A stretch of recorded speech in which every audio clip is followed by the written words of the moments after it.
Sejam muito bem-vindos ao Pod Discos. Eu sou o Júlio Luiz Flores e esse é um canal do YouTube /podcast que pode ser encontrado em áudio no Spotify, Deezer e Amazon Music.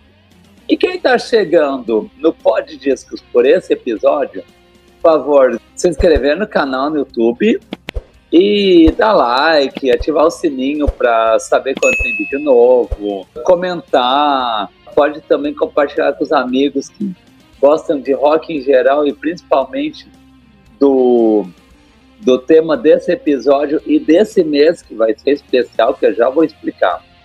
E também, quem escuta pelos agregadores de áudio, se inscrever no canal, né? E também avaliar de 1 a 5 estrelas, porque isso ajuda no engajamento. Bem, antes de falar do tema, eu vou perguntar aqui para o criador e mentor desse canal e podcast. E aí, Jorge, como é que estão as coisas aí no Rio de Janeiro? Como é que vai a vida, família, escola? Fala um pouquinho aí, atualiza para o pessoal o que tu está passando. Fala, pessoal, muito bom, valeu aí, Júlio, mais uma vez dividindo aqui a tela.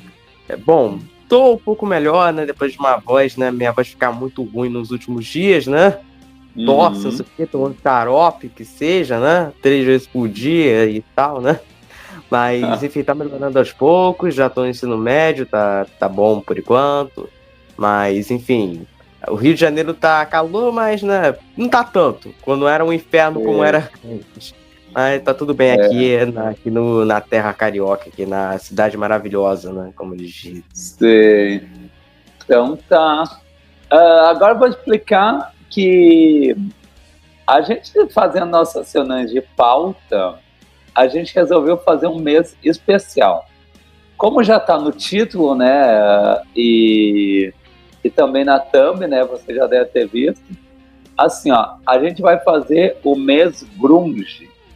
Em cada semana desse mês, a gente vai falar do Big Four de Seattle, que é o Nirvana, Alice in Chains, Pearl Jam e o Soundgarden, que é o assunto desse episódio. E para falar de Soundgarden, a gente primeiramente ia falar do Bad Motorfinger. Só que, como eu conheci, lógico que depois eu vou explicar melhor, mas o primeiro disco do Soundgarden que eu escutei foi o Supernova, então eu falei pro Jorge, vamos fazer do Supernova, que eu conheço mais as músicas, e eu acho que vai render mais episódios. E cada uma das outras bandas a gente vai analisar um dos discos, mas a gente não vai dar spoiler ainda. E porque o mês de abril também aconteceram 2 fatos com essas bandas, né, que ocorreu no mês de abril. Mas como não foi o caso do Soundgarden, a gente vai falar desses acontecimentos quando chegar no episódio dessas outras 2 bandas. Uma das curiosidades que eu estava pensando hoje, das 4 bandas, 3 dos vocalistas acabaram morrendo ou se matando, né? Lógico que por causa de overdose ou suicídio propriamente dito. Mas ainda o Pearl Jam continua na ativa, com a formação quase original, e o Alice in Chains continua com vocalista novo. Mas para entrar no assunto, antes de entrar no disco Super Unknown do Soundgarden.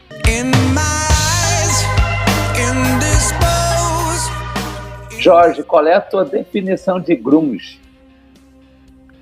Cara, definição de grunge é uma coisa meio complicada, porque vai dizer, né, que o grunge é uma coisa assim, não era exatamente um movimento, quer dizer, não é um estilo propriamente dito, era um movimento, né, no começo, né, não é que teve isso. Cara, a definição do grunge, acho que na minha opinião, o grunge, um monte de gente fala, o grunge matou o hard rock, o grunge e tal, pra mim foi até um pouco bom isso. Por que você vai perguntar isso? Porque, por mais que eu prefiro o hard rock do que o grunge, pode ser que sim, eu prefiro as bandas e tal, beleza. Mas o hard rock já tava morrendo aos poucos pelo próprio excesso da saturação. sabe? Começou no início da década de 80 e terminou lá pro fim, por exemplo. Você pega bandas tipo Guns, ou Motley Crue ou Poison, já tinham mudado um pouco o visual. Tava saindo aquela coisa glamour, aqueles cabelos e tal, para um som mais sério. Só que ainda tinha bandas que a gravadora tentava empurrar para ver se conseguia alguma coisa. E os jovens já naquela época não estavam se identificando com isso, não se identificavam com isso. Então, por toda questão política ou sociais ou qualquer outra coisa do tipo que naquela época, nos anos 90, se identificar com uma música suja, que era tipo assim, aquele cara que usa aquela calça, qualquer calça que alguém já acabou de acordar, aquele cabelo todo desgrenhado. Foi tipo punk. Foi o tipo punk que aconteceu nos anos 70, né? Foi o grunge que aconteceu, né? Eu acho. E até no heavy metal deu tipo assim uma injeção de ânimo, não um ânimo tipo mas tipo assim, meio que deu uma certa força ali também, né? Claro que teve algumas que conseguiram mais, outras não tanto, mas pra mim o grunge é uma coisa tipo assim, é aquelas coisas muito mais depressivas, aquelas músicas muito mais... Dificilmente você vai ver uma música alegrinha. Dificilmente você vai ver uma música que é festiva, que você vai comemorar, não. Aquela música tipo assim que o cara, você... daquela coisa de se refletir, o lance essas letras retrospectivas, por exemplo, você pega de bandas mesmo, como do próprio Soundgarden, que a gente vai falar, ou do Alice in Chains, Nirvana, nem se fala. Então, assim, você pega as letras, são muito mais nesse nível, são músicas mais sérias e com letras mais introspectivas. Introspectiva é pra dentro, né? Muito mais bem até tristes, como a gente falou, né, do que as letras das bandas de hard rock, por exemplo, que era só, como diz o Kiss, né, I Wanna Rock and Roll Night and For Every Day, era isso, era Rock and Roll Night vezes 1000, sabe, o negócio. Sim. Era um lance muito mais exagerado. Já o grunge foi meio que uma resposta, assim, que precisava mesmo, né, na minha opinião, naquela época, e pra mim, o grunge definia isso. Essa é a definição, na minha opinião. Sim. Pra mim, eu sempre achei que o grunge não é um estilo musical, é mais uma coisa comportamental que surgiu em Seattle, né, que é na divisa com o Canadá, lá no estado de Washington, que não tem nada a ver com a capital dos Estados Unidos, é o estado, a capital fica bem longe, né, e eles usavam aquelas camisas de flanela, porque uma cidade que tinha bastante lenhador, daí aqueles cabelos ganhados, essas coisas tudo, bermuda, essas coisas. E era mais um estilo comportamental do que musical. Mas para a gente não ficar só no achismo, eu fui procurar e achei no site da afinada revista Mundo Estranho, o que quer dizer grunge. Tá. O termo grunge, que em seu sentido original significa sujeira ou imundície, em inglês, né? Descreve tanto o estilo visual, cabelo desgrenhado, roupas velhas e folgadas, de bandas e fãs, quanto o som saturado e distorcido das guitarras que dão o tom das músicas. Mas então é mais ou menos o que a gente falou antes, não fugiu muito do que o site da Mundo Estranho colocou, né? E se tu for comparar o som da Alice in Chains não tem nada a ver com o som do Nirvana, o som do Soundgarden não tem nada a ver com o do Pearl Jam, apesar do Chris Cornell e do Ed Vedder ter cantado junto naquele projeto Temple of the Dog e fizeram dueto naquela música Hunger Strike, que é muito legal. O que tu acha disso? O som delas é bem diferente, né? Sim, é algo, digamos assim, você vai comparar o Big Four do thrash metal, por exemplo, com o Big Four do grunge, é algo diferente. Claro que o Big Four do thrash, aí você vai, quando a gente for falar, por exemplo, as bandas seguiram um caminho diferente. Metallica seguiu o caminho deles, os Slayer seguiram sempre o caminho do thrash mesmo, só o New Metal que eles tentaram flertar um pouco, mas não foi adiante. Megadeth deu idas e voltas, Anthrax também seguiram o seu caminho deles também. Mas pelo menos no início tinha uma coisa que combinava, tinha uma coisa que juntava. Você ouvia o Master of Puppets, você ouvia um disco do Amon the Living, do Anthrax, você ouvia alguns outros discos, você entendia, pô, é o mesmo estilo, por mais que tenha diferenças aí, beleza. Mas já o grunge, Nirvana não tem nada a ver com Alice in Chains, assim como Alice in Chains não tem nada a ver com Pearl Jam, assim como Pearl Jam não tem nada a ver com Soundgarden. São bandas, assim, de diversas, assim, né, realmente que, né, acabaram meio que... Porque, digamos assim, mal comparando, eu acho, é tipo o movimento da New Wave of British Heavy Metal. Não era um estilo propriamente dito, era um movimento mais. Porque, tipo, você pega, por exemplo, as mais famosas da New Wave of British Heavy Metal, Iron Maiden e Def Leppard. Coisa que não tem nada a ver um com o outro. Você pega o Judas Priest, que nem é para fazer parte desse movimento, porque é da década de 70, ou seja, bem antes do movimento, né? Ou até o próprio Saxon, que é de 79, o primeiro disco do Saxon é 79, mas, tipo assim, você pega, tem uma diferença ali, sabe? É a mesma coisa que eu acho que tem com o grunge, é uma coisa, eu acho. Sim, é o negócio de querer rotular tudo, a imprensa sempre tem que rotular. Eles não conseguem, que nem o Oasis e Blur foi o Britpop, sendo que as bandas são bem diferentes uma da outra.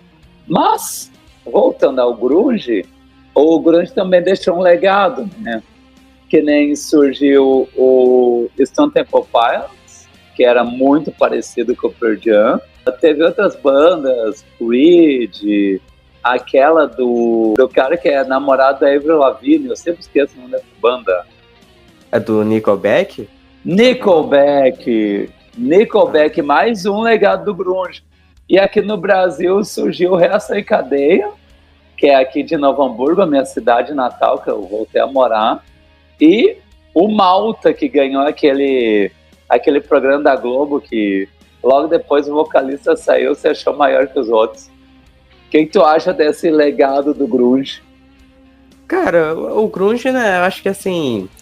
né, eu nem vou considerar muito esse pós-grunge, né, que é como eles chamam, né, o Creed, o Nickelback e tal. Assim, cara, é aquela coisa, né, eu acho que o problema mesmo também, eu acho, não é nem isso, eu acho, foi as bandas de hard rock tentarem copiar o estilo grunge. Isso aí foi, acho que é uma coisa... Porque foi muito uma questão também, ou é uma questão para eles pensarem, olha, já que a gente não vai conseguir nada, vamos tentar entrar, ou a própria gravadora que falava, olha, você tem que fazer um disco desse nível. Por exemplo, o nosso amado Kiss fez o Carnival of Souls, por mais que não seria lançado, mas se não tivesse acontecido a reunião, eles teriam lançado aquele disco. Como se iriam lançar? Ou você pega, por exemplo, sei lá... Eu ia falar no Carnival of Souls, cara, eu tava pensando nisso agora, cara. Ele só foi lançado porque tinha cópia pirata, surgiu na internet. Por isso, né? Eles nem tinham lançado. Nem tinham lançado. Ou, por exemplo, o Motley Crue de 94, por exemplo, é com um estilo completamente diferente dos discos anteriores. Com o João Corabi, né? Sim, exato. O Vince já tinha saído fora. Você pega aqui mais o... né, deixa eu tentar me lembrar de mais bandas aqui. Cara, o Purple Pilot é uma cópia do Pearl Jam. Total, uma cópia do Pearl Jam, realmente. Sim. Você pega várias bandas que tentaram, tipo... Se o Guns N' Roses, por exemplo, não tivesse demorado tanto para lançar o Chinese Democracy, eles talvez iriam naquela onda. Que provavelmente não ia dar certo mesmo. Tanto que foi por isso que teve a briga dele do Axl com o Slash. Porque o Slash queria manter aquele estilo. Já o Axl, ele sempre...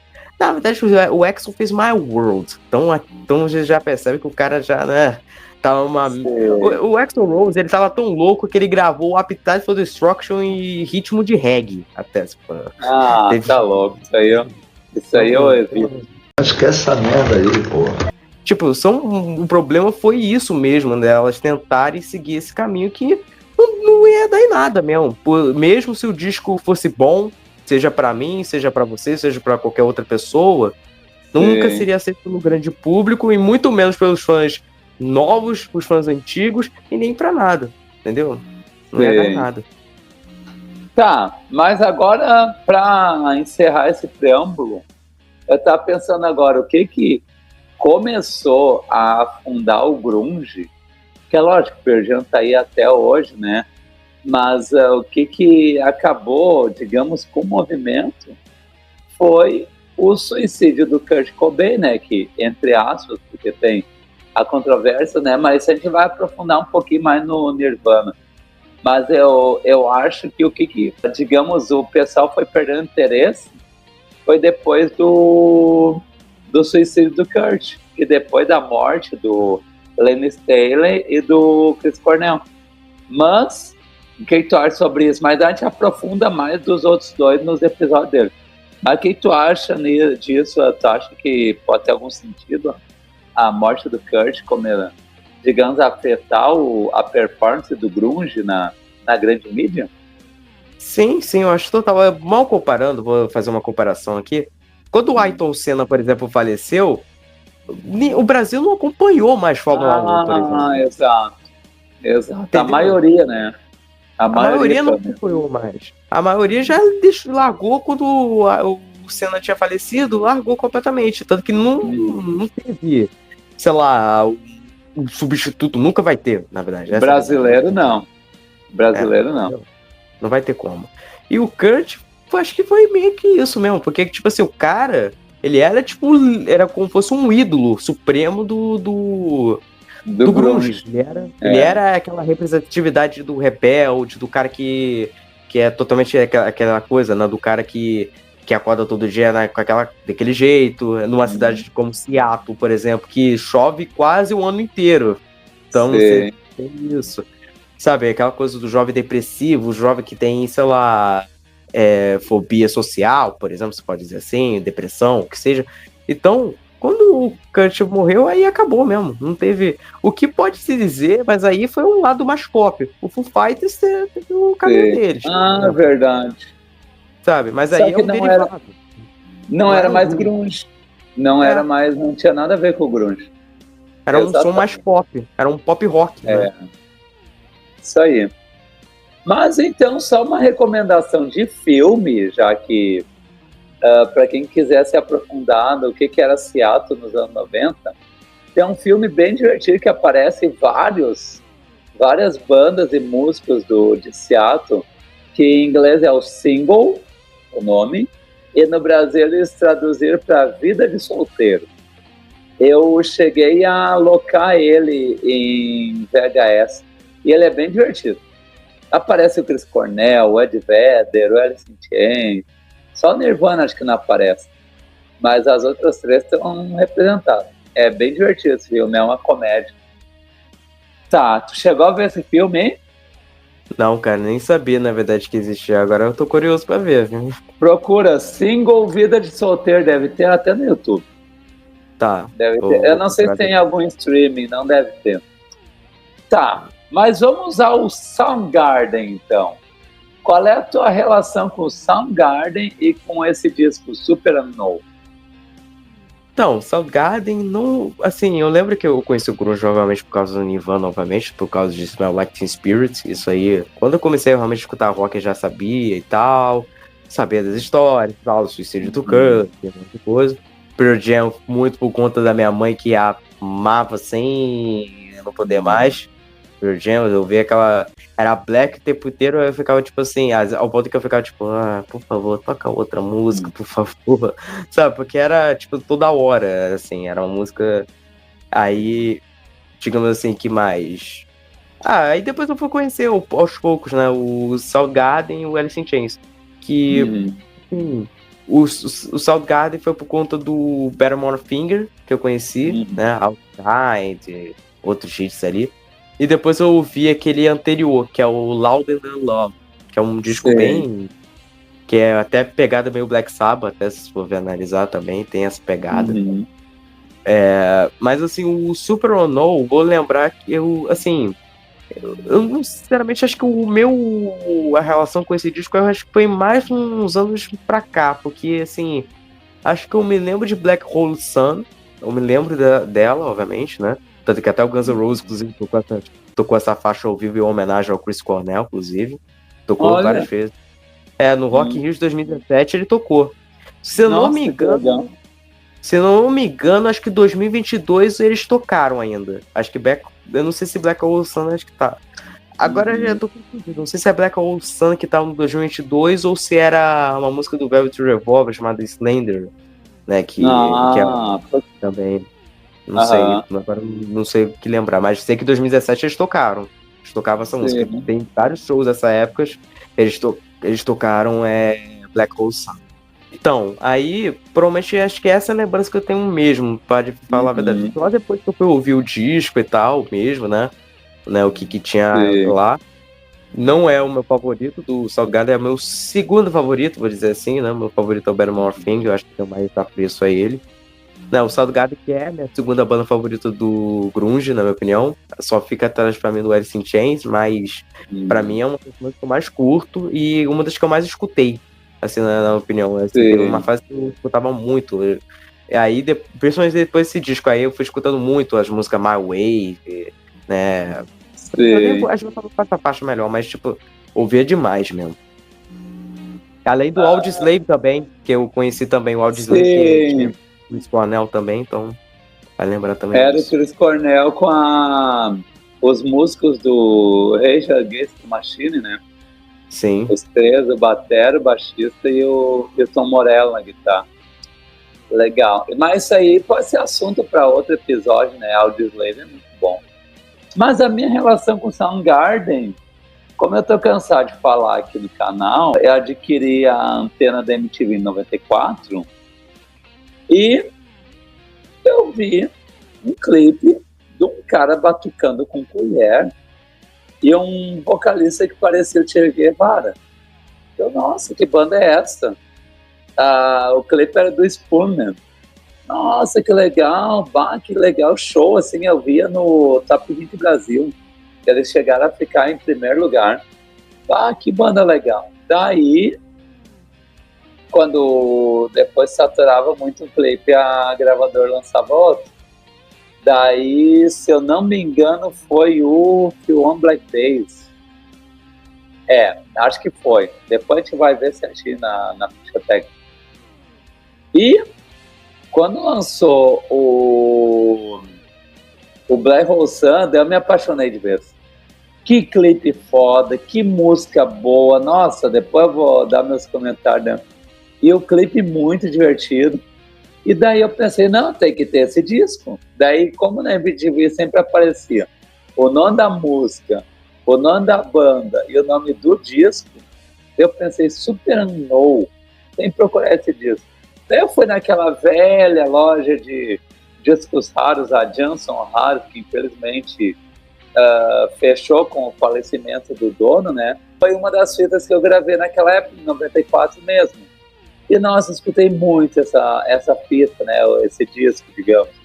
Escutei muito, daí conheci as outras músicas, não só as que passavam o clipe na MTV, que tiveram 5, né? Mas assim, ó, e eu posso dizer que esse é o meu disco favorito, Soundgarden, e o Soundgarden é a minha banda favorita do movimento grunge. Ou seja, não tinha banda melhor para começar. Então tá, dito isto, vamos para, já que a gente se prolongou um pouco ali na preleção sobre o grunge, né? Então vamos para a nossa ficha técnica do Super Unknown do Soundgarden. O Super Unknown é o quarto álbum de estúdio da banda, né? E foi lançado pela A&M Records no dia 8 de março, Dia Internacional da Mulher, né? Em 1994. Ele foi gravado no estúdio Bad Animals de Seattle entre julho e setembro de 1993 e foi produzido pelo Michael Beinhorn e pela própria banda. Vendo um geral, assim, antes de falar do faixa a faixa, o que tu achou das composições e da produção do disco? Cara, as composições são muito boas, né? São composições bem sombrias, né? Bem combinando com o Soundgarden mesmo, né? Letras bem sortudas, né? Que parece que realmente está uma vibe muito Black Sabbath mesmo nesse disco. Até a capa transparece um pouco nisso, na minha opinião. E falando da produção, a produção é muito boa. Esse cara, ele produziu um monte de banda boa. Ele produziu o Red Hot Chili Peppers, que por mais que eu não goste da banda, né? Mas assim, Ele produziu Mother's Milk, né? Que acho que é o único disco que eu gosto, vou te falar, que eu gosto mesmo do Red Hot, é esse disco aí mesmo. Mas ele produziu o Osmosis, do Ozzy Osbourne, depois desse disco. Ele produziu, se eu não me engano, Hole. Ele produziu Hole, por exemplo. Ah, sim. Né, da Courtney Love. Ele produziu também Sim. Marilyn Manson depois disso. Então era um cara meio que... O cara já produziu um monte de gente, né, conhecida, Com né? certeza. Então, É. então... Mesmo as bandas não sendo as favoritas, mas o trabalho do cara é bom. Isso é que Sim. importa. Exato. Isso é que importa. Continuando aqui, vamos falar dos singles. Como eu disse, ele teve 5 singles e eu errei na ordem. O primeiro, tá certo, é o Spoonman, que foi lançado em 14 de fevereiro de 1994, foi antes disso, né? Foi o único que foi lançado antes do disco ser lançado. O segundo foi The Day I Try to Live, que foi lançado em 18 de abril de 94. O terceiro foi Black Hole Sun, lançado em 13 de maio de 94. My Wave foi o quarto, lançado em 31 de outubro de 94. E o único lançado em 95 foi Feel on Black Days, que foi lançado em janeiro de 95. E todos eles tiveram clipes. E te disse ali a ordem, né? Então quer dizer que eu fui conhecendo as músicas nessa ordem mesmo. Primeiro Spoon, com o clipe legal. The Day I Try to Live, um clipe preto e branco, bem soturno. O Black Hole Sun, que é aquela coisa colorida e tempestuosa ao mesmo tempo.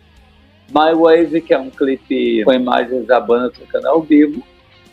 E o Feel on Black Days, que é outro clipe também introspectivo, em preto e branco. E daí, que eu te falei, eu fui conhecer o resto das músicas só escutando depois que eu gravei lá na Jam.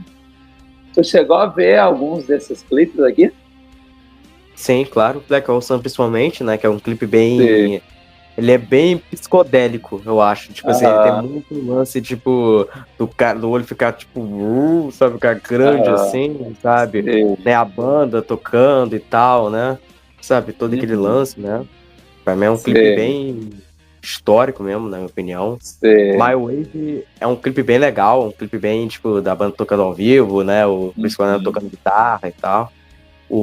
Aí tem o Spoonman, né, que realmente tem o negócio da colher lá, do cara das colheres e tal.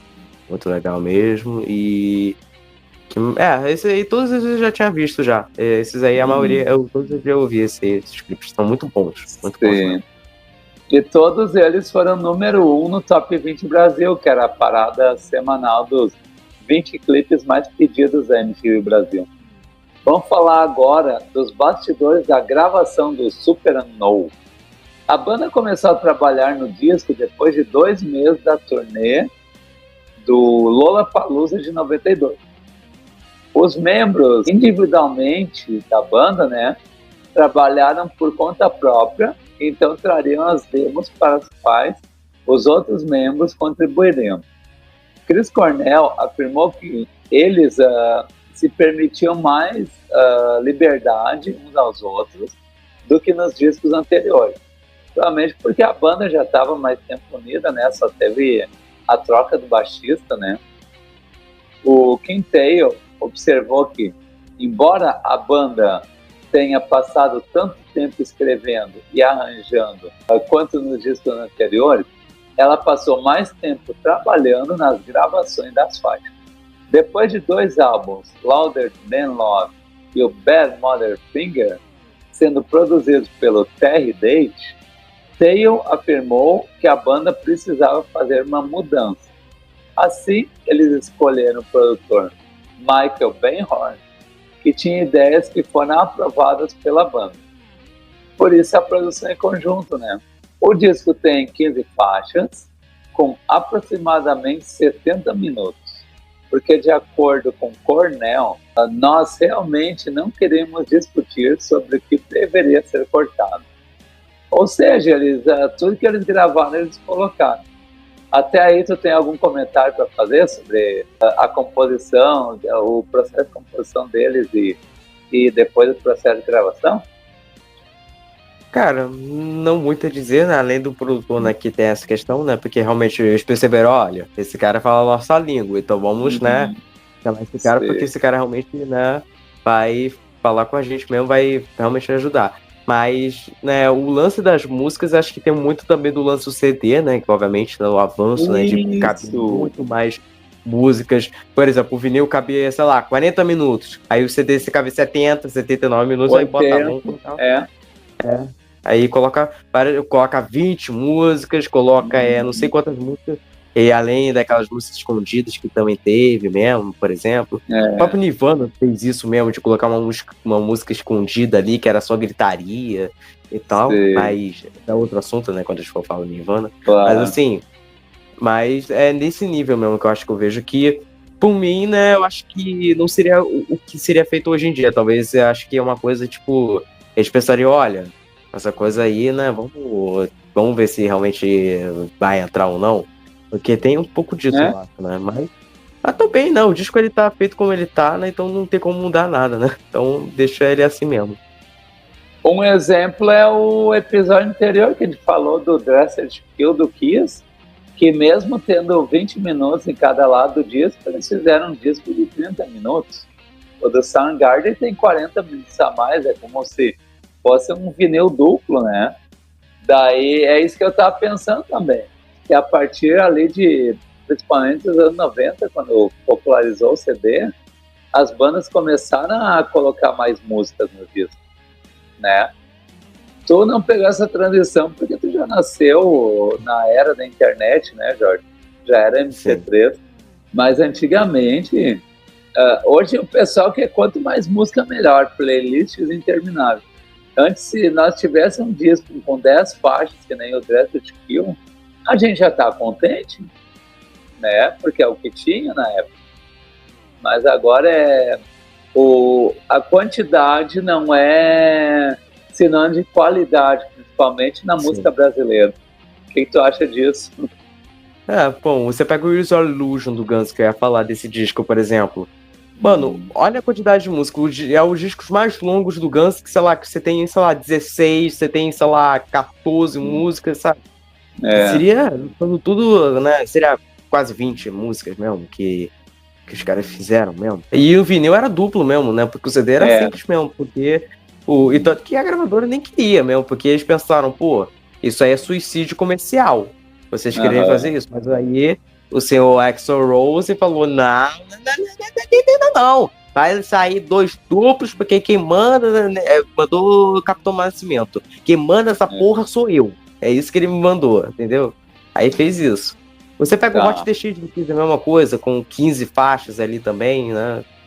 Que é só não é o disco mais longo, porque o Carnival ele tem músicas mais longas do que o do Hot The Shade. Mas o Hot The Shade é o segundo mais longo, por exemplo. Você pega o AC/DC, até mesmo do AC/DC em 2008, com Black Ice, tem 15 músicas naquele disco. Pois é, pra AC/DC é muito, né?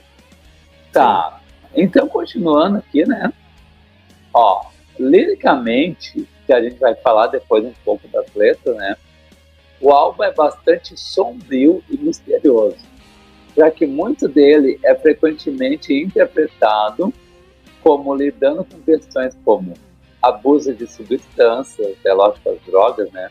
Suicídio e depressão, com temas recorrentes de vingança, aniquilação, reclusão, medo, perda, morte e descoberta. O Chris Cornell foi inspirado pelos escritos da poeta, autora Sylvia Plath, na época. Para King Tale, o muito de Superunknown seria mais sobre a vida, não sobre a morte. Depois a gente vai discutir sobre a interpretação das letras, né? Mas é bem isso aí mesmo.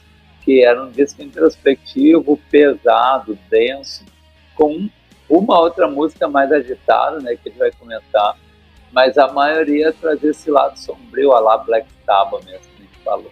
Mas vamos para crítica e recepção. O álbum foi um enorme sucesso comercial e de crítica, levando-os a equiparar o sucesso dos lançamentos de Nirvana e Pearl Jam. Estreou na primeira posição da Billboard 200 e alcançou posições altas nas paradas ao redor de todo o mundo.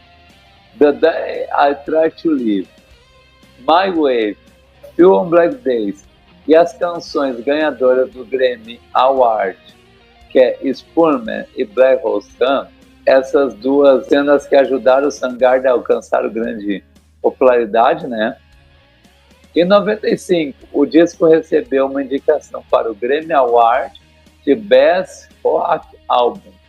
E ele foi certificado 6 vezes disco de platina pelo RIAA, que é quem afere, né, a venda de discos nos Estados Unidos, e vendeu mais de 10 milhões de cópias em todo o mundo. Permanece como o lançamento mais bem sucedido do Soundgarden. Merecido essas certificações, né? Ele vendeu pra caramba, como exemplo disso do Nirvana e do Pearl Jam, né? Sim. Ele era a época da MTV no estouro dela, então qualquer coisa, né? Sim. Você pega. A maioria dos discos bem-sucedidos dessas bandas foram justamente por causa da MTV, por exemplo. Você pega o Soundgarden com esse disco, Nirvana com Nevermind, ó, até pulando fora do grunge, você pega só o Ozzy, o No More Tears, talvez, pode dizer assim, Metallica com o Black Album, por exemplo. O Guns com os Illusion. É verdade. Bon Jovi com aquelas coisas todas, né, de Born to Be My Baby, né, Give Love a Bad Name e tal. Ou até o próprio Poison, né, por exemplo, em 1990, lá com Flesh and Blood, ele já teve uns sucessinhos ali, né, Right to Win, Asking Bob, né, Life Goes On, que seja.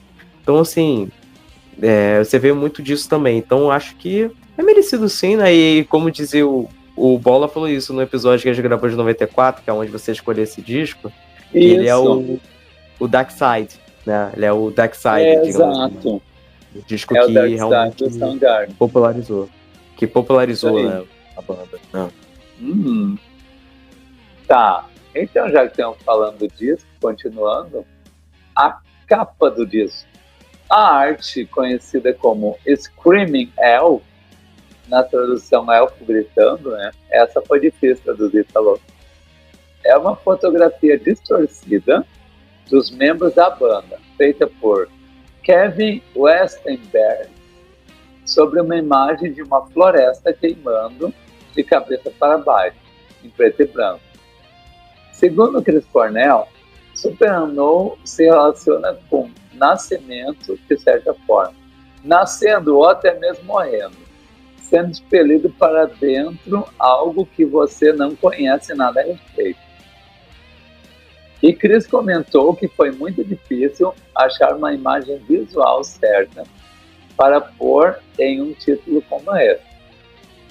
A primeira coisa em que a banda pensou foi em uma floresta em cinza ou preto. Soundgarden estava sempre associado com imagens de flores e cores exuberantes, algo que era oposto. Chris continuou dizendo: ainda parecia orgânico, mas era bem escuro e frio. Eu gostava daquelas histórias quando criança, onde as florestas eram cheias de coisas malignas e assustadoras, ao invés de serem jardins felizes que você podia acampar. O que tu achou da capa? A capa, né, que, assim, não é uma capa que eu acho perfeita, maravilhosa, né, pra mim, né, porque, na verdade, né, dificilmente capas de grunge, assim, né, capa dos anos 90 tem umas capas, cada capa ruim nessa época, que aí eu falo, pelo amor de Deus, né, que aí eu falo, será que é o estagiário que fez essas capas? Pelo amor de Deus. Que não é o caso dessa, eu acho que ela não é horrível, mas também não é maravilhosa. Então, pelo menos ela combina com o título do disco, combina com o Soundgarden, né, que o próprio Chris falou, né, que a questão, né, que o nome parecia algo meio alegre, a questão, né, de floresta e tal, essa coisa, mas também sendo que era completamente oposto, né, esse lance, né, então acho que vinha muito disso também, então combinou, e é uma coisa que se encaixou, entendeu? Uma coisa que encaixou mesmo, entendeu? Se você vai ver essa capa, você vai entender o que a banda tava querendo dizer mesmo. Sim. Eu nunca reparei na capa porque eu vi, né, de longe, mas eu nunca tive o CD em mãos. Mesmo quando eu fui gravar na Jam, eu não peguei o CD pra ver. Daí, pra mim, era um cara pegando fogo sempre. Eu não sabia esse conceito do elfo, né? Mas acho que a capa combina com o disco, que nem tu falou. E já que tu falou do título do disco, vamos falar sobre ele agora. Em 94, numa entrevista da revista Pulse, Chris Cornell contou que o título do disco veio de uma leitura incorreta de um vídeo intitulado Super Clown, que seria o super palhaço em vez do super desconhecido, né? Muito aleatório, né? Totalmente aleatório. Sabe o lance do White People's Problems? Isso aí que eu Sim. penso, entendeu? Esse é o lance, entendeu? Tipo assim, o cara pensou assim, pô, Super Clown. Ah, esse aí vai ser o nome do disco, só que vai ser Super Unknown. Seria o super Sim. desconhecido. Então, é algo que, né, tem meio que isso mesmo. Meu Jesus, tá? Dando um exemplo de uma banda brasileira chamada Sex Beatles, eles botaram esse título porque o fundador da banda tinha escutado, a primeira vez que ele escutou o nome Sex Pistols, né, a banda punk da Inglaterra, ele entendeu Sex Beatles. Daí falaram, não, é Pistols. Daí ele, mas Beatles é mais legal. Daí ele batizou a banda dele de Sex Beatles. Só porque ele entendeu o nome errado. Mas acontece, é aí que surgem as boas ideias, né? Como dizia o Paulão no nosso episódio anterior, acho que o segredo tá nas coisas mais simples que você pode imaginar, meu. Exato. Tem que prestar atenção em tudo. Tá, mas vamos para a formação, né? Chris Cornell, vocal, backing vocals e guitarra base. Os backing vocals é naquelas músicas que tem o vocal dele dobrado. O Quintail, guitarra solo, né? O barbudinho baixinho, né? Ben Shepherd, baixo, backing vocal, bateria e vocais adicionais, percussão, vocal e guitarra. Pô, não esperava que o baixista tinha feito tanta coisa nesse disco, hein? Caralho, o maluco é brabo. Porra! O Matt Cameron, baterista, percussão e melotron. De todos eles da banda, quem tu acha que se destacou mais no disco? Se eu for falar do Chris Cornell, é chovendo molhado, né? Porque a voz do cara realmente era foda, uma tragédia, né? Desse cara ter falecido, né? Era um dos gigantes, né? Do grunge que, né? Acabou, né? Também sendo pelo lance de depressão, né? Suicídio, né? E aí, né? Deu naquilo, né? Mas, enfim, né? Ele é o destaque, obviamente. Apesar das guitarras terem um destaque muito grande também, as guitarras são bem pesadonas mesmo, né? Rasgando, né? E eu entendi por causa do baixista, porque se ele fosse tocar apenas baixo, ninguém iria ouvir, né? Não, há controvérsia, mas sempre fala faixa a faixa. Há controvérsia. Eu acho que o grande destaque é o Chris Cornell. Para mim é o melhor vocalista do grupo. Imitaram a Ed Vedder, mas o pessoal tinha que ter imitado ele. Que são muito filhotes de Ed Vedder, né? Uhum. Mas o Chris Cornell, ele era subestimado. Daí na Audioslave ele mostrou o poder de fogo dele de novo, né? E daí aí o pessoal curtiu bastante. Mas então, depois de falar tudo isso, vamos para o nosso faixa a faixa, né? Falar um pouco mais das nossas impressões sobre cada música. O disco começa com uma música bacana chamada Let Me Drown.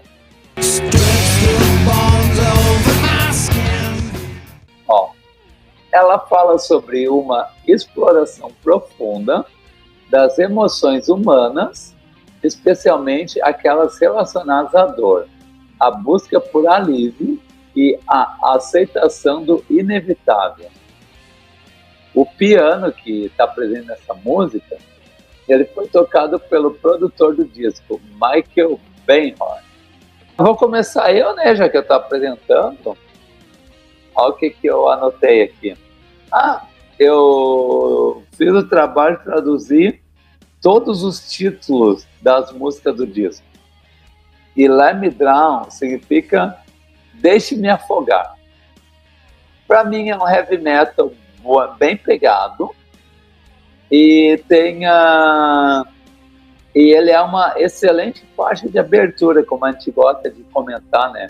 O disco tem que começar com uma, não a melhor música, mas é com uma música que dê a cara do que vai ser aquele disco. Uma música forte. Exatamente. E como eu falei, no heavy metal tem muito heavy metal nesse disco. Muito mesmo, assim, que nem falou que eles beber tirando principal. O que tu acha da primeira música? Essa aí, pra mim, é a perfeita abertura. A abertura, assim, é maravilhosa. O vocal do Chris tá muito bom. Então, assim, sim, não é só, sabe, eu acho que eles beberam também na fonte, além do punk também, né, que é uma grande influência que eles têm, né, também, né. Na verdade, sempre tiveram uma influência do punk, na verdade, essa é a verdade. Então, né, assim, cara, essa música eu acho que ela abre perfeitamente o disco, e pra mim, é uma das melhores do disco, na minha opinião, eu já falo aqui. Sim. Pena que não virou single, eu achava que uma das duas mais lentinhas não devia ter virado single. Mas é a escolha da gravadora, né? Fazer o quê? Tá. Mas vamos para a segunda, que essa aí não é que é a minha favorita, mas de tanto que eu vi o clipe, essa aí eu sempre me divertia com ela. Que é My Way. E já que eu traduzi a primeira, My Wave é minha onda. A letra sugere que cada pessoa deve seguir seu próprio caminho e fazer o que lhe traz paz e satisfação, sem interferir na jornada dos outros. A Wave representa a própria vida e a maneira única de cada um navegar por ela. A mensagem é clara: respeite o espaço e as escolhas dos outros, sem impor suas próprias opiniões ou julgamento. Foi o quarto single do disco e teve videoclipe. Fala tu, o que tu acha dela primeiro? Essa aí tá no meu top 3 desse disco, cara. Essa música eu acho muito boa.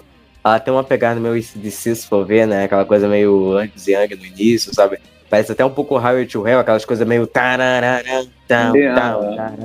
Aquela coisa assim, né? Que é a coisa que fica na cabeça e tal, né?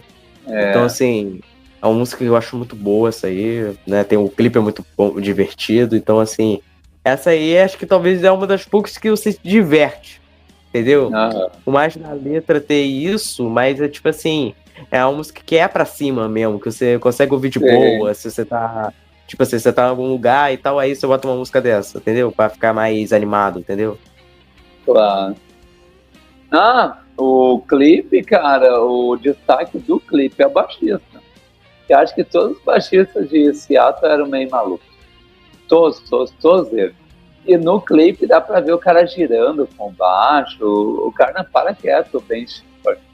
E nos outros clipes de estúdio ele mal aparecia. Acho que ele se transformava ao vivo. Tá, mas minhas impressões. É um hard rock bem executado. É que nem tu falou, esse DC é um baita de um hard rock. Não chega a farofa, mas é um hard rock mais sério, assim. E a música é bem alegre, bem pra cima, assim. Mesmo dizendo fique fora da minha onda, né, no refrão. Mas ela é uma música pra cima. Toda vez que eu escutava ela, lembrar de praia, de onda, de mar, essas coisas assim, né? Bem pra cima mesmo. E ela é um hard rock dos anos 70, quase, tipo assim. Isso não aí. É uns anos 80, mas é aquele hard rock dos anos 70 que é mais festivo, aquela coisa mais de diversão mesmo. Exato. Sim, negócio de pegação do farofa, isso aí. Bem legal. Mais uma pra terceira, que foi single também, que se chama Feel On Black Days.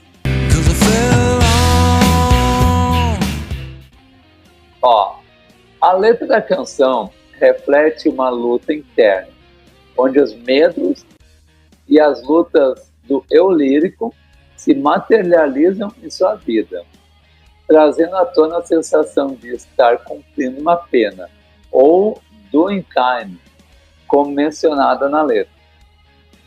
A metáfora dos Black Days, ou dias negros, sugere períodos de depressão ou desesperança, onde a luz que antes parecia brilhar na vida do eu lírico, agora desvaneceu, deixando-o em um estado de escuridão emocional. Foi o último single do disco. Bem, essa aí é uma que eu vi muito clipe, né? Que foi o último, né? Já foi lançado em 95. E eu vi muito esse clipe, tá, da MTV. Eu anotei que a tradução é Caiu em Dias Negros, né? Eu amo Black Day. E na minha opinião aqui, que anotei, ela é uma música bem arrastada e lenta. O que tu acha dela? Pra mim, o disco ainda tá lá em cima também. Pra minha opinião, é um disco assim que já começa com 3 músicas assim, realmente fortes. Essa é a terceira, que é uma baladinha. Sim. É uma baladinha mais sombria, mais soturna, digamos assim, né? Tipo, por Exato. exemplo, que o próprio Saba realmente poderia fazer mesmo, sabe? Da década de 70, sabe? Você consegue imaginar aquele clima mais sombrio, soturno e tal. Então, assim, pra mim essa aí é uma das melhores. Essa aí eu acho ela muito boa mesmo e, assim, né, um dos clássicos, né, na minha opinião. Sim. Mas então vamos para uma obscura, que é a 4ª música do disco, que é Mailman. Que na tradução é carteiro. Antes de falar da música, sabe qual é a diferença de mailman para postman? Acho que, deixa eu lembrar, cara, eu não lembro agora, de cabeça, assim, né? Tá. É que mailman é como é conhecido carteiro nos Estados Unidos. Né? Que mailman é carteiro. E postman é como é chamado carteiro na Inglaterra. Tanto que tem aquela música dos Beatles, Please Mr. Postman. Se fosse nos Estados Unidos ia ser Please Mr. Mailman, né? Mas daí como tem essa diferença, né, de algumas palavras ser uma coisa nos Estados Unidos e outra na Inglaterra. Tá. Mas aqui, ó, é uma poderosa expressão de sentimentos. Olha só, quase explosão de sentimentos, hein? Olha o Luan Santana aparecendo de novo. Pô, cara! De novo, cara! Aí, ó, de novo citado aqui. É a segunda vez que esse cara foi citado aqui. Cara, se a gente fizer um episódio do Luan Santana, só se ele for rock and roll. Mas acho que isso nunca vai acontecer. Vai ter só citação claro. mesmo. Mano, a gente vai morrer, Júlio. A gente vai morrer sem ver o Luan Santana fazendo isso. Se o Luiz Caldas é possível, por exemplo, ele fazer um disco de rock, por exemplo. Tanto que fez. Sim, o Luiz Caldas já fez disco de rock, já fez show e tal. Mas já o Luan Santana é outra coisa. O Luan é tipo, sei lá, o Gustavo Lima querer tocar tititi em ritmo de metal. Não dá. Mas tu sabe que não era a música deles, mas no finado Ding Dong do Domingão Constituição, né? O Tinha que Adivinhar era uma música do Elvis. Eu pensei, pô, quem será que vai cantar as músicas do Elvis? Quando eu vejo, tá o Luan Santana. Não, daí eu desliguei a TV.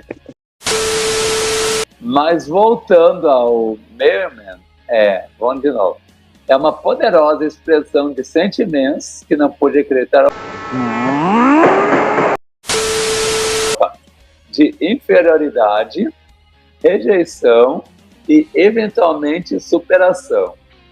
A letra começa com uma saudação irônica, onde o narrador se identifica como a sujeira debaixo dos pés, de alguém simbolizando uma posição de extrema desvalorização e desprezo. Só não entendi porque o carteiro do título não se encaixa na letra. Eu também. O que tu acha dela? Essa aí eu acho muito boa, mas é um lado B que eu acho muito bom mesmo. Pra mim é um dos destaques do disco, na minha opinião, essa aí eu acho muito boa, na minha opinião. Então, assim, acho que essa aí eu fiquei escutando assim várias vezes essa aí. Eu sempre voltava nela algumas vezes, então eu acho muito boa essa parte. Sim. Essa é uma semi-balada que tem uma linha de baixo bem pesada, só para contrariar o que tu falou do baixo do Ben Shepherd. Ele aparece em vários momentos do disco e os que mais me chamou a atenção, eu fiz uma observação. Uhum. E ela é uma boa música. Mesmo não sendo single, não tendo clipe, eu, quando eu escutei a primeira vez, eu gostei dela de cara. Assim como a Let Me Drown. Gostei bastante. É o baixo gorduroso do cara. Gorduroso. Louco. É. Então vamos fechar o primeiro terço do disco, né? Que é a quinta música. Que é a faixa título Super Unknown. A letra, escrita por Chris Cornell, é rica em metáforas e simbolismos que convidam o ouvinte a refletir sobre a natureza da existência e a busca por significado em um mundo muitas vezes confuso e enigmático. Para mim, o que eu acho dela, né? A faixa título, Super Desconhecido. Ela é uma música mais agitada que a anterior, né? Mas mesmo assim é um heavy metal. Eu achei ela bem pegada, assim, bem pesada. O que tu acha dela? Ela é tipo uma wave, só que um pouco mais de punch, é uma coisa um pouco mais realmente pesada até. Se a My Wave era um pouco o lado do hard rock dos anos 70, essa aí é um pouco mais pro heavy metal mesmo. Mas Exatamente. assim, essa é uma boa faixa título, né? Apesar de ser super mega desconhecida, não é? Exatamente, é super desconhecido. Mas assim, pro público, né, dá pra dizer, né, porque os fãs conhecem, obviamente, né, mas o público, no geral, não vai conhecer uma faixa dessa, mas, assim, eu acho que essa aí teve clipe, eu acho, se eu não me engano, acho que essa não aí teve clipe. Essa não teve. Eu tenho certeza, porque era só as 5 que viraram single. Eu não entendo porque não botar a faixa título como single, mas fazer o quê, né? Questão de gravador. Né? Questões comerciais, gravadora, e complica mesmo. Uhum. Então vamos para a sexta música do disco, que é Head Down, que traduzindo no bom português é cabeça baixa. A letra começa com a observação de um sorriso no rosto de alguém, mas rapidamente revela uma profundidade maior ao mencionar o choro e o lamento dessa pessoa. Essa dicotomia, olha só a palavra difícil, Jorge, dicotomia, entre o sorriso e a dor interna é um tema recorrente na música, sugerindo que as aparências podem ser enganosas e que muitas vezes escondemos nossas verdadeiras emoções. Exatamente, quem nunca mascarou um sentimento para ninguém ficar perguntando, né? O que tu acha dessa música? Cara, a letra eu acho ela interessante, até realmente por isso, porque às vezes, né, tem vezes que realmente a gente esconde mesmo o que a gente tá sentindo mesmo. Tipo assim, por exemplo, você pode, seja com um familiar, seja com um namorado, que seja, o amigo, que sei que às vezes a gente esconde um pouco esse sentimento assim, né? Seja com um momento difícil que a pessoa tá passando e tal. Apesar que eu acho que essa aí não tá no clima das outras, eu acho. Essa aí eu não acho ela tão boa quanto. Mas não é que ela seja ruim, mas tipo, eu não. Acho que no. Comparado com as anteriores, essa aí ela dá uma baixadinha. Não tá no nível. Não tá no nível. Não tá um pouco no nível, entendeu? Por isso que eu acho que até é um pouco tipo assim, olha, talvez, né, os caras poderiam ter analisado melhor. Mas não é que é ruim, não. É uma música que você escutaria de boa, eu acho, né? A letra tem esse lance que eu acho que a letra até é melhor que a música, pelo menos na minha opinião. Eu acho que a letra é mais interessante. Eu acho que tu escutou ela de cabeça baixa, por isso. Só pode ser. Puta que pariu. Pra mim, é outra música mais lenta, né?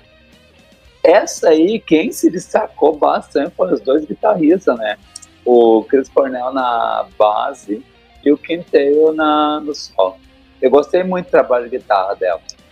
Apesar de ser um lado B, né? Mas eu gostei bastante dela também.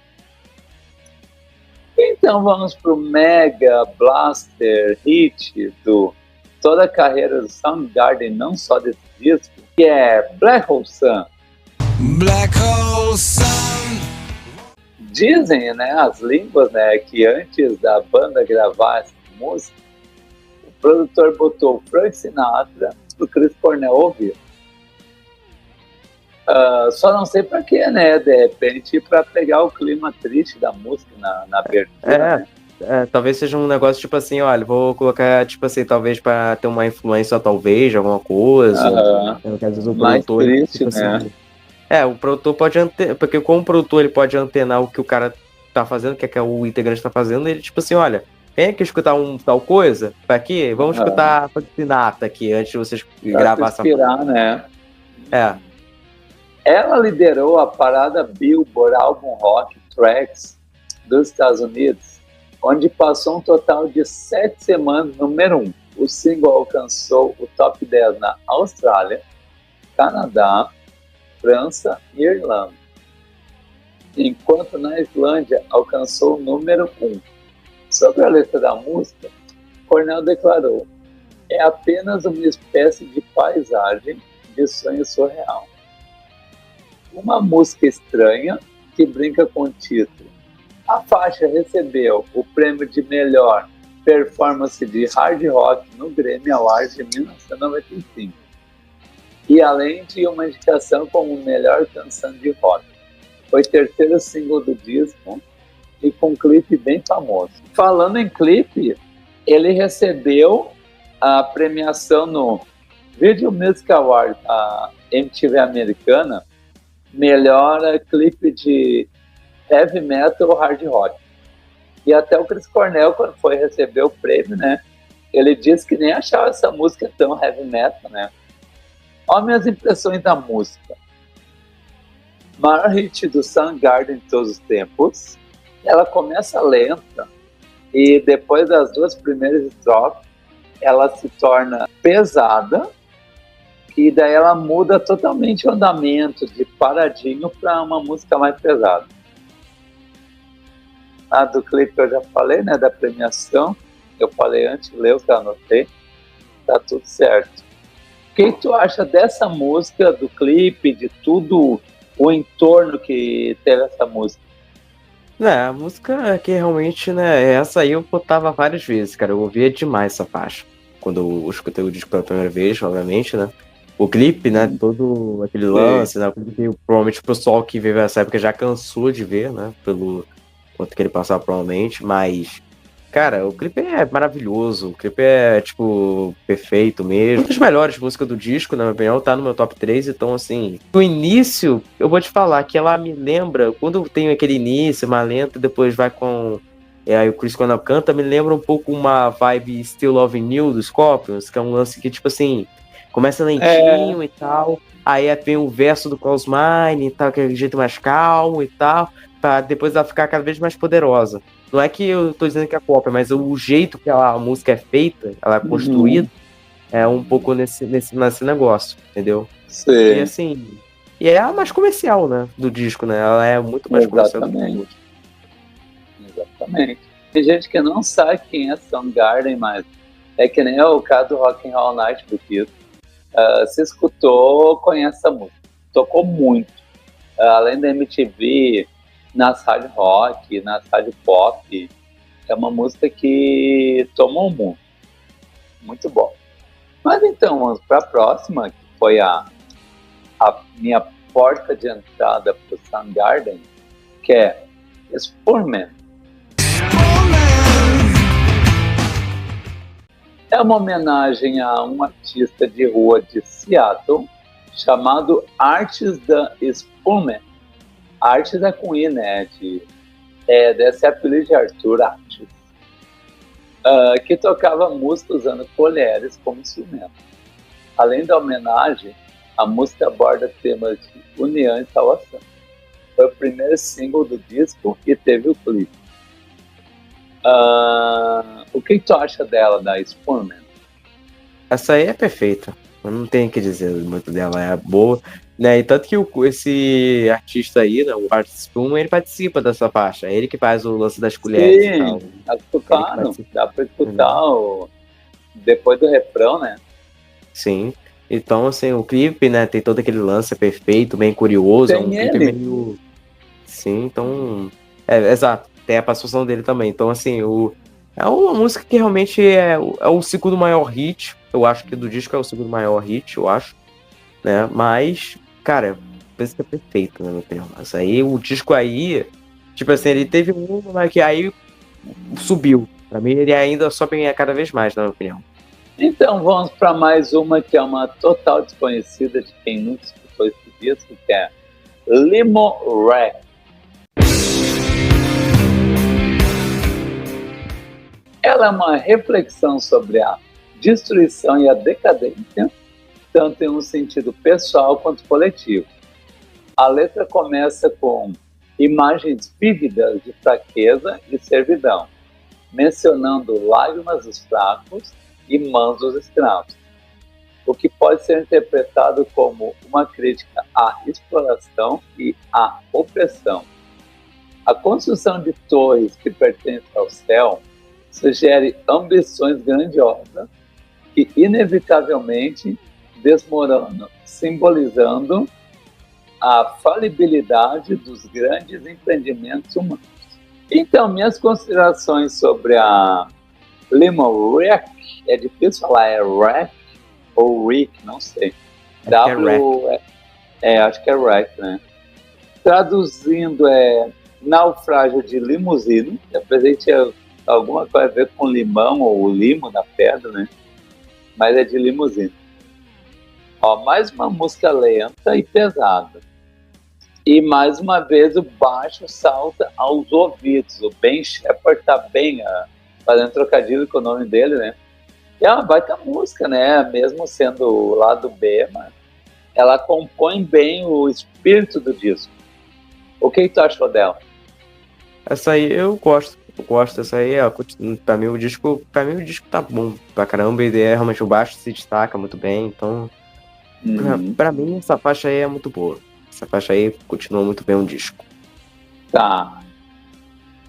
Mas então vamos para a 10ª, que é o outro clipe que foi feito, né, para MTV, que foi single The Day I Tried to Live. Ou seja, o dia que eu tentei viver. A letra reflete uma jornada introspectiva, onde o protagonista acorda com uma voz em sua cabeça que o incita a aproveitar o dia. Mas as ações que seguem parecem ir contra as expectativas sociais e pessoais. Foi segundo single e teve clipe. O que tu acha dela? Pra mim é uma das melhores do disco, na minha opinião. Essa música é muito boa, né? O clipe é bem curioso e tal, né? Então, assim... E é meio assim, curioso, né? O nome da faixa, né? Pensando que, né, teria depois que o Chris Cornell, né? Então, assim, é algo meio complicado. Exato! Entendeu? Ou até mesmo com o próprio Kurt Cobain, né? Porque vale lembrar que, por mais que o Nirvana não seja o assunto, mas esse disco ele foi lançado no dia 8 de março. E dia 8, um mês antes, quer dizer, é um mês antes do corpo do Kurt Cobain ser encontrado. Porque o Kurt, ele morreu no dia 5 de abril, se eu não me engano. Só que o corpo dele só foi encontrado no dia 8 de abril. Então você vê que tem um pouco disso. É meio macabro o negócio, sabe? Então, assim, pode também se relacionar também a isso. Tipo assim, o cara, né, ele tentou viver, mas o cara, né, foi lá e se matou, né? Esse negócio. Pois é. Mas o movimento grunge tem essa característica de ser música mais deprê, né? Daí não tem como é que os vocalistas, dos 4 sobreviveu só um. Como é que eles iam estar com a cabeça, né? Escrevendo muita coisa deprê. Isso é o que eles estavam vivendo ou passando, né? Coisas que atormentavam eles. Para mim, ela é uma semi-balada, porque tem as partes pesadas, né?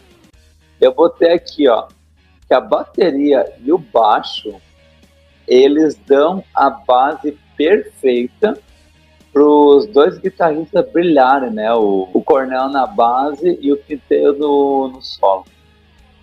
E o que mais brilhou para mim foi as guitarras mesmo. E esse tema bem...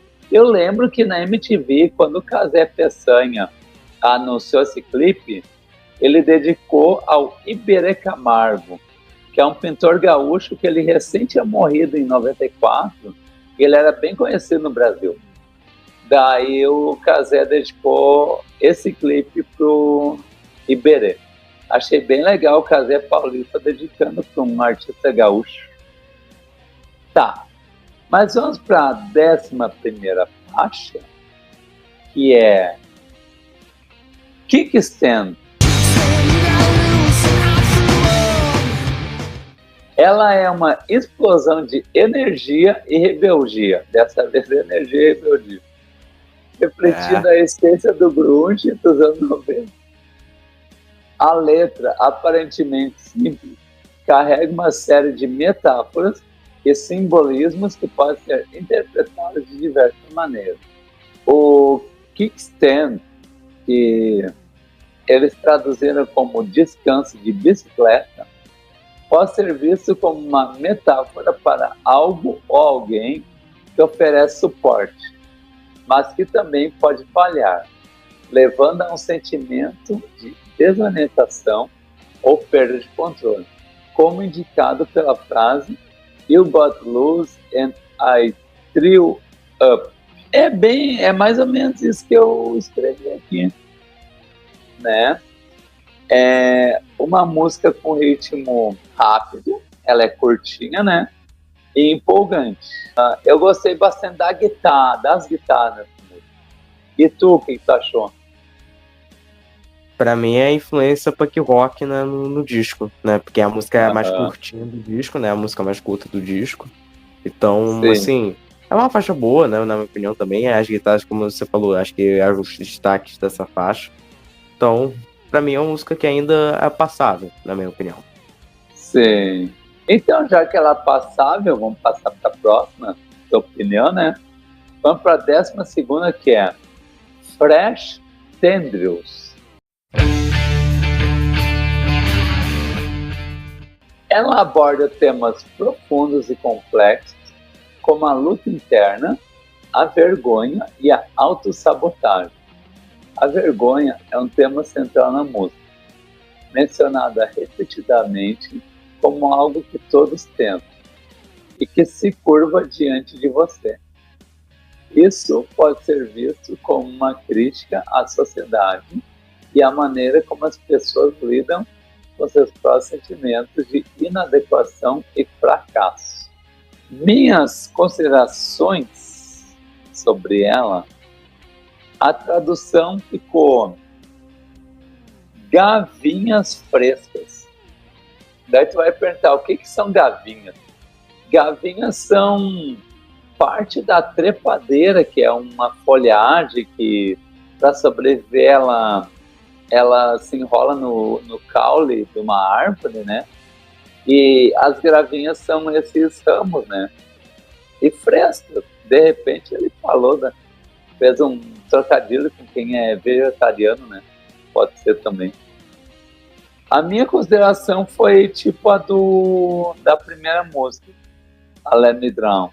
É mais uma puxada pro hard rock. Ela tem um ritmo bem mais, digamos, não é alegre e menos sombrio, pelo menos. O que tu acha dessa música?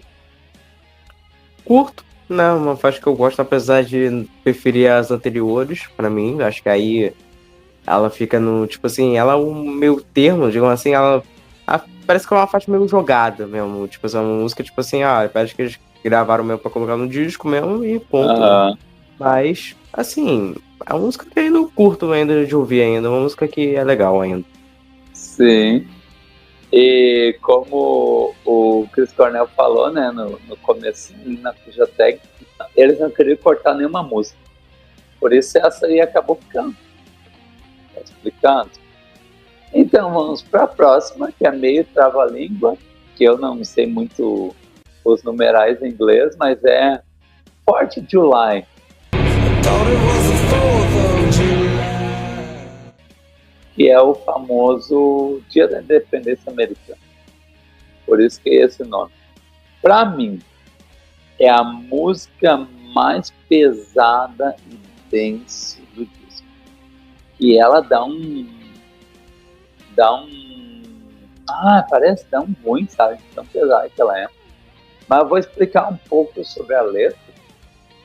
Ó, a letra parece mergulhar em temas de desespero, isolamento e revelação, entrelaçados com uma simbologia quase apocalíptica. O refrão, onde o vocalista menciona ter ouvido algo no vento e visto o céu, sugere uma epifania ou um momento de clareza significativo, comparado ao espetáculo dos fogos de artifício no dia da independência dos Estados Unidos. Esta comparação pode simbolizar uma explosão de realidade ou emoção que é tanto esclarecedora quanto destrutiva. O que tu acha dessa música? Essa aí ela já me cansa um pouco, sabe? Não é uma música que eu acho tão boa quanto as outras. Assim, não é pior, na minha opinião, né, eu acho, mas é uma música que eu menos escuto, assim, também. Então, assim, é uma música que eu não sou tão chegado, assim, não, pra falar a verdade. Tem um lance arrastado e tal, né, mas não é uma música que eu curto pra caramba, não. Sim. Então, vamos para a próxima, que é a 14ª do disco, que é How. Diz o que tu achou dela, Jorge. Essa aí é o que eu menos gosto do disco, no geral. Essa aí é a que eu acho a pior, digamos assim, porque ela... Sei lá, você mal dá pra ouvir o que ele canta, sabe? Parece que é tipo assim... Parece que mal... parece a faixa escondida. É isso que ela me soa, entendeu? Ela me soa mais como uma faixa escondida do que uma faixa, sinceramente, pra ter o nome ali, entendeu? Então acho que assim... Sim. Não é muito minha praia, não, sabe? É uma coisa meio tipo assim, parece que aí que eu falo. Se talvez tivesse tirado ela, talvez, né? Mas como eles quiseram não tirar nada, então eles botaram. Mas, tipo assim, é uma música assim que não acho grandes coisas, não. Eu já vi até gente na internet falando que é boa e tal, achou uma das melhores, e nem acho que é isso. Ela é só metade do que ela pode ser, né? Exato. Ó, o vocal do Chris Cornell, eu achei que ele tá bem agudo nessa música, quase de pé, né? É mais uma que muda o andamento, né, do meio pro fim. E ela termina agitada, ao contrário da Black Hole Sun. Então, finalmente, depois dessas 14 músicas, vamos para a 15ª, que é Like Suicide. E aí, Jorge, mais uma premonição, assim como o The Day I Felt Living, Like Suicide. O que tu acha dessa música? Essa aí eu acho foda pra caralho, pra mim finaliza bem o disco, na minha opinião, muito boa. É a mais longa do disco, se eu não me engano, então assim, finaliza muito bem o disco. Pra mim é a obra, assim, que, ó, o disco ele fecha com uma perfeição, na minha opinião, essa faixa. Essa aí eu acho muito boa. E tem um lance, né, que é realmente, tipo, você escuta, realmente parece que é algo meio... Tipo, é como se fosse uma metalinguagem, sabe? Tipo assim, o cara ele fez uma música com esse nome e depois, anos depois, ele ia suicidar, entendeu? Então, assim como o Kurt também, né, depois, né, um mês depois que esse disco foi lançado, também teve isso. Então, eu acho que é meio isso. Então, pra mim, essa música aí é a música que finaliza muito bem o disco, na minha opinião. Sim. Pra mim também, né? Baita música, como o Suicide, e é tão baita que é a maior música do disco, né? Ela tem uns 7 minutos de duração. Apesar do título ser assim para chocar, né? Ser polêmico, eu não achei, ela não me causou desespero, tipo, não me inquietou que nem a 4th of July, né? Eu achei ela assim, mais calma, assim, né? Mesmo sendo um tema pesado, não ficou muito, digamos, denso, que nem as outras, né, que a gente comentou, né? E eu acho que é por causa das guitarras mesmo, as guitarras tá rosnando aí, cara, tá muito boa. A bateria e o baixo tá de suporte ali mesmo. Sim. Mas então é isso, Jorge, falando sobre as 15 faixas do a primeira banda homenageada no nosso mês grunge, né? E diz então de 1 a 5 estrelas e fala sobre o geral do disco. Como é que tu avalia ele? Então, cara, de 1 a 5 eu dou um 4,5, sabe? Porque tem Uau. umas que eu não dou tanto, assim... Deixa eu pensar bem. Ah, vou dar 5, eu não vou mentir não, vou mudar a nota, vou mudar 5. Muito bem. Porque, Muito sei lá, bem. acho que pela... Porque beleza, a gente tem as faixas que a gente não gosta tanto, mas elas são ruins. Ah, são ruins? Tirando Nada. talvez a Halbert. Não, elas não são... Por exemplo, Nada. é diferente pra mim do Trap Negativo que às vezes a introdução me incomoda. Aqueles interlúdios me incomodam um pouco, tipo do gemido lá, do som e tal. Aquilo, por mais que faz parte, eu entendo, mas aquilo é algo que tipo, eu fico, pô, poderia pular pra outra faixa, entendeu? Tipo assim, Sim. já o Soundgarden não. O Soundgarden, tipo assim, é uma coisa, tipo, mantém tudo bom, só uma que você fala, essa aí não é boa, né? É tipo assim, é uma limonada que só tem um limãozinho ali, entendeu? Que é, sabe, tem uma casquinha de limão ali, entendeu? Com aquele gostinho amargo, mas no geral Tá um bom. disco muito bom e que que todo mundo aí que gosta de grunge merece ouvir. Claro. Pra mim só pode ser 5 estrelas também, porque é o meu favorito, Garden, e eu só não digo que é o melhor do grunge, porque tem uns bem interessantes que a gente vai comentar, né? Daí a concorrência era muito grande. Pois é. Então é isso, Jorge, ó. Mesmo sem convidado, a gente conseguiu destrinchar bem esse disco, né? E faz aí o jabá do canal aí no final, já que eu fiz no começo. Então, pessoal, vocês que chegaram até aqui o final, eu já agradeço muito. Então, se inscreve nesse canal, ativando o sininho para receber as notificações dos vídeos aqui no canal. Compartilhe para seus amigos que gostam de rock, gostam de grunge, gostam de Soundgarden, por exemplo. Também, segue o podcast nas plataformas de streaming de áudio, Spotify, Amazon Music e Deezer. O canal também tem um grupo do WhatsApp que tá meio tímido, mas pelo menos, né, quem quiser entrar ali para saber de novidades, de divulgação nova e tal, é só ir lá que vocês vão saber de muitas novidades por aí sobre o canal, né? E a gente tem um papo, né, um pouco falando sobre música em geral, o que seja, né? Papo aleatório. Papo aleatório e ainda, né, comentando sobre os nossos episódios também, né? Que é necessário para nos ajudar. É isso. Isso aí, Jorge. Então, próxima semana, mais um disco fundamental não só do grunge, mas quanto da história do rock and roll. Né? Estaremos aqui novamente. E Jorge e queridos telespectadores e ouvintes, até o próximo episódio.